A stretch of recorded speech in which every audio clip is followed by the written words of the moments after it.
I pledge allegiance to the flag of the United States of America and to the republic for which it stands, one nation under God, indivisible, with liberty and justice for all. Mr. Vice Chair, could you read our mission statement? Marshall Public Schools develops the potential of each learner for success in a changing world. Thank you.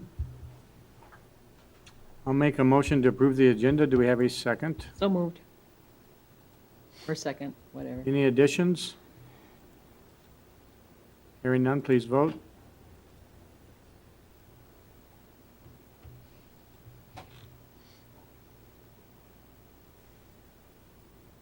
It is approved.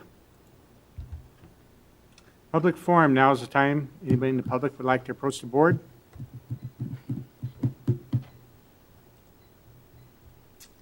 Board forum. Board members, do we have anything you'd like to highlight or bring up? Okay, quiet week. Congrats to Matt on the Pride and the Tiger nomination. Or Thank you very much. Absolutely. Matt and Lori. Oh, and Bill. And Bill. And Bill. Yep. And John Sterner. Yes. Discussion items, referendum updates. Do we have any? Yeah, we have some updates in regards to the referendum process. A number of you were at the meeting, the community meeting, which took place on Thursday night. We had a turnout of about, I'd say, 20, 25 people that came, and I think it was a good session. And there was a follow-up editorial in Saturday's Independent that talked about, encouraging more referendum debate and information, and highlighted the next one, which is on, I believe, the 29th of March, and so hopefully we'll get even a better turnout than what we had on Thursday.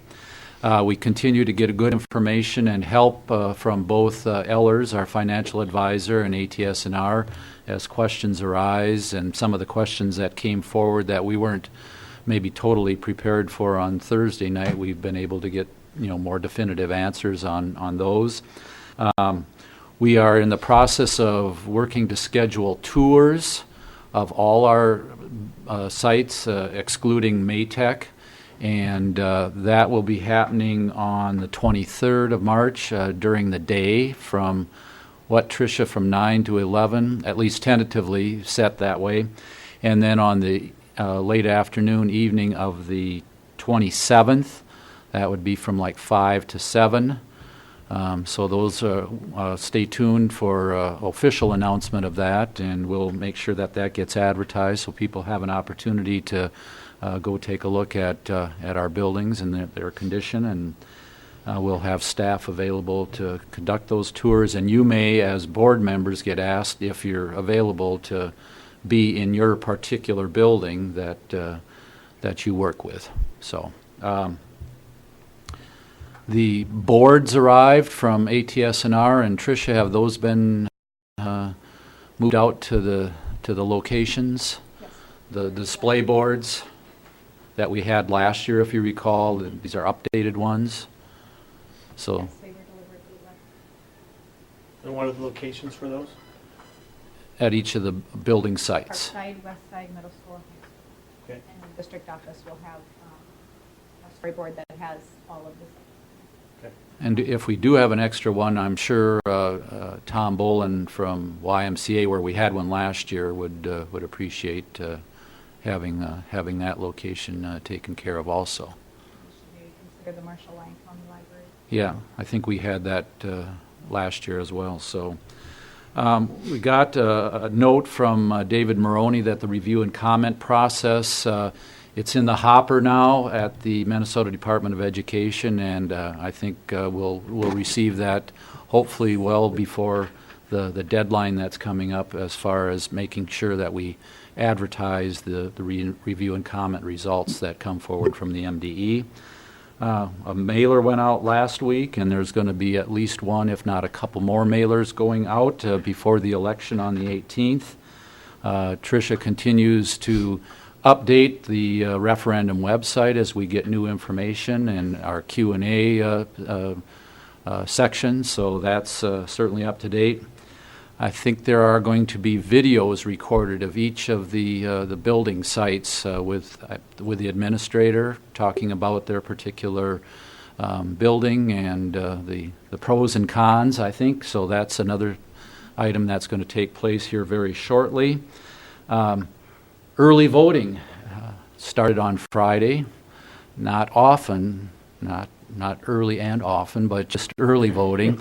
And if anyone is interested in doing early voting, just come to the district office. We're available as long as the office is open. Typically 8 to 4 would be a good time to come. And so that's taking place. Absentee ballots, that's the old terminology, they're available. And if someone needs to, if they're gone to a winter location, they need to send a request, and we'll get that process going for them individually.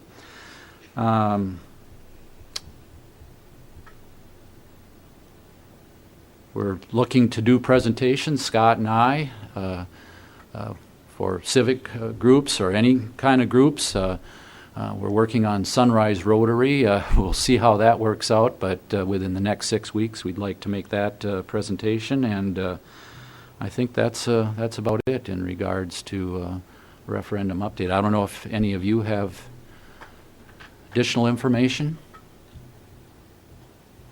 Very good, thank you. Oh, one other thing, Scott and I will be doing staff informational presentations, similar to what we did on Thursday night at each of the locations. So we're working, or Tricia's working on trying to get that scheduled up over the next 2-3 weeks. Very good. Thank you.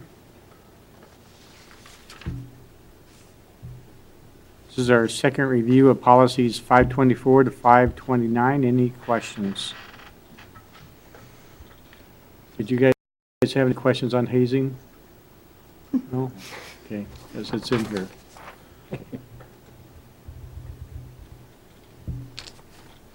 The calendar has been drafted. Did anybody have any questions on that for next year?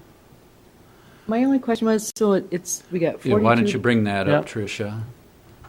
Was it 42 days, 46 days? I meant to email you ahead of time. Is that the closest we could balance it out? So we had that discussion at the calendar meeting, and the group decided that it was best to keep the majority of the days in quarter 2 and 3, primarily for testing. And then also, those are the months that our snow days typically happen. And so if you factor in that we have a day or two because of the weather, then, then those numbers, become a little bit smaller there too. And so we did look at adjusting the quarters, but I think overall the committee felt it was best to keep the majority of the days in quarter 2. And we'll just do a quick overview of the calendar as it stands, and hopefully you have that up on your screens. I think one of the interesting things is we have a first day of school, 3 first days of school. If you look at that, the 5th, 6th, and 7th, and that's really contingent on when we have our assessment and registration days taking place, and so keep that in mind. Those dates that are in the green color, those are the dates where we have the 12 o'clock release, typically before a holiday like at Christmas time on December 22nd, and right before MEA on the 18th, and so on. Aqua. Was that Aqua? It's Okay. kind of an aqua color, but go ahead. All right. Well, thank you for that. Just draw your attention to January 15th, which is Martin Luther King Day. We will have school on that day coming up in 2018.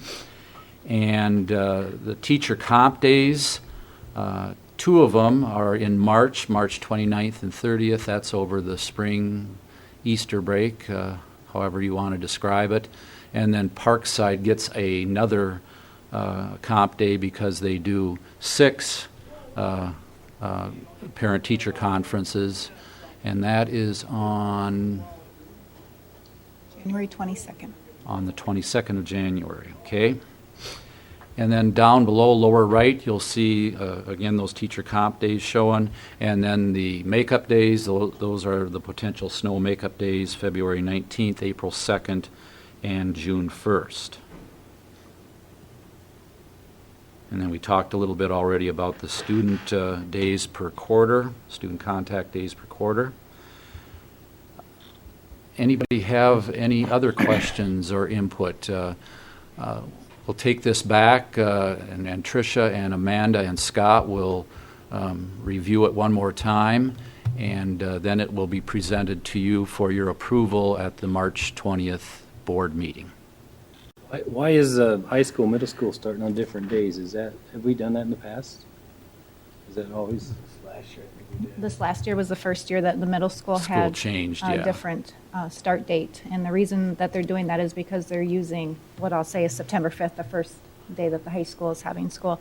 They're using that now as more of a assessment or orientation open house type of day to allow the students to come in and meet with the Okay. teachers. Yeah, we did do that last year, didn't we? Yeah, last Yeah. year was our first year we did that. And so then that bumps their start date to September 6th. And Parkside and Westside have been doing those assessment days for, Right, for a while. yeah, It was probably well about 3 received too years at or the high so. school, wasn't it? Didn't it work out pretty good? Yeah, and then so at the high school, what they do is they have an altered schedule where ninth graders come in first, and then they bring the 10th graders in an hour or two later, and then so on and so forth. And I feel like they've enjoyed that. I don't know, do the students have any? The 12th graders, they get to come in real late on that day, noon? Yeah. Yeah. 3 o'clock. 2 o'clock. Oh, 2 o'clock. 2 o'clock For an hour? for an hour? Yeah. Okay, tough duty. Yeah. You guys don't have to worry about that next year, do you? You'll be going to your 8 o'clock classes. Yeah. 7:45. And Bill Swope is the board rep for the calendar committee, so if you... Actually, I think I am. Didn't he just sub for me Oh, this time? oh, okay. Yeah. All right. But it is interesting. People think this is easy. I was on there many years ago, and people think it's easy to put this together. It's really not, with all the requirements you have to do, and to match that with all the parochial schools, and it's really work. It takes work, doesn't it, to do this? Well, it's hard because then you got to work with the calendar because, Mhm. In the holidays. yeah. Yeah, and typically at the start of school, like the 5th, 6th, 7th, the parochial schools start full bore we'll probably start full bore on the 5th, but we do provide transportation, even though we're transporting not very many students specifically on the 5th and a little bit more on the 6th. So just so people are aware of that function that takes place with the start of school. And just to ask the students here, a few years back, we tried to match the end of the quarter for when you had your breaks. And now this past year, we did not do that. That way you were fresh. Did that make a big difference at all? I mean, yeah, but, like, so I guess, yeah, when, like, in the past where, like, quarter would end, then you have a break, and then you come back, that, like, I guess that was a lot more structured, and I always knew when the quarter was gonna be over, but now I guess it's nicer, because, like, if I have a break, and then I still have more of the quarter to go, it's a lot less stressful, and, So you like it Yeah. the way it was this year? yep. Especially over the December holiday break. Before, teachers are having to cram in those finals in those last few days, and I know a lot of kids go on holiday vacation over that period of time, so they'll miss like what used to be that last week of second quarter, and they'd have to make up that final or that test either way ahead of time or that first day back. But now with extending the second quarter into January, it's a little less stressful for those people that go on those vacations because they're not having to stress about that final studying. Okay. Very good. Any other comments?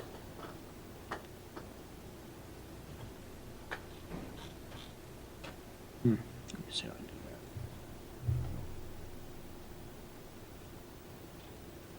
that. Moving on to our action items, approval of the achievement and integration plan and budget. Do we have a motion? So moved. I'll second. It's open for discussion. the Achievement and Integration Plan came forward to you, I believe, this afternoon. Tricia, I'm not quite sure when you got that put in place. And first of all, the budget, at least from a preliminary standpoint, is ready to go. It's in good shape, and Russ and others got that put together. The actual plan is going to need some tweaking. I'll be honest with you that there's some things that need to get done.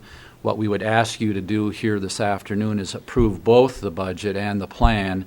And once we get the integration plan revised a little bit and brought up to speed, we'll send that out to you. We need to have it to the MDE by the 15th of this month. So that's why you're needing to act on it here this afternoon. But we'll share the final version with you in case you have any questions before it gets sent to the Minnesota Department of Education. So they're looking at a 12% drop. Who set the goals for that, do you know? 12% drop in the achievement gap by 2020. Amanda, probably? Amanda and Scott are the ones that have been working on the plan itself. Can you have them drop me a note to see what our drop was the past couple of years?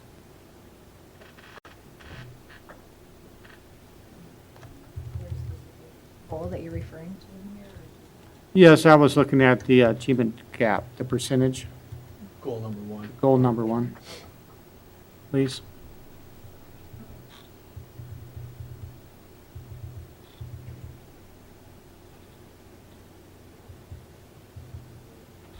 Okay.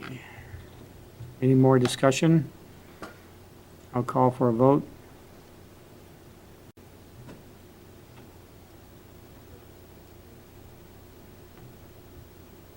It is approved. Personnel items. A motion to approve. Do we have a second? I'll second. Open for discussion. Hearing none, please vote.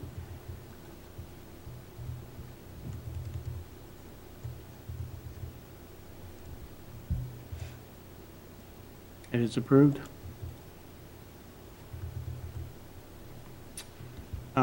Action item on math counts field trip request. Motion to approve. Do we have a second? No second. Any discussion? Hearing none, please vote. It is approved.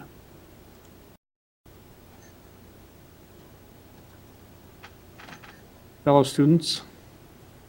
Hello, students. Yeah, I'm still a student. You're 48 of high school. What did you guys have to bring up? Anything? Yeah, one thing is at the high school, I guess, I'm a part of it, and some students are getting together. We're trying to create a culture fair, and we're doing it April 7th. It's a Friday in the high school cafeteria. We got it reserved and stuff. I mean, there'll be a lot more information in our next report, but Excellent. heads up on that. Jenny, you going to pick up on that? Culture fair? Culture fair, yeah. Good. Anybody else? How many more days? 88. 88, huh? Okay. Very good. How many different cultures would you think there Uh, are at the high school, would you guess, or do you Well, know? The two groups involved right now are the Cultures United and BPA, and they're the two most diverse groups in the school. So right there, we'll have a lot of people getting involved, but we're also going to start reaching out to students around the school because we're making it open where any student can create a thing about their booth, get together with some friends, and make a booth for themselves. And they're also going to want to have some fundraisers at the culture fair that would donate to a charity. We're still trying to find a charity to donate to, and hopefully get some speakers. We're reaching out to students at the college. They do their culture shock, and we're trying to reach out to people who organize that so we can get some speakers, even students from the college, to come talk. So yeah. Yeah, maybe you Sounds should send some invitations up to the State House. Oh yeah, we might have to. You'd be surprised who you probably get down here. We'll try that. Very good. Anybody else? Anything else? No? Okay. Meeting's over. Thank you.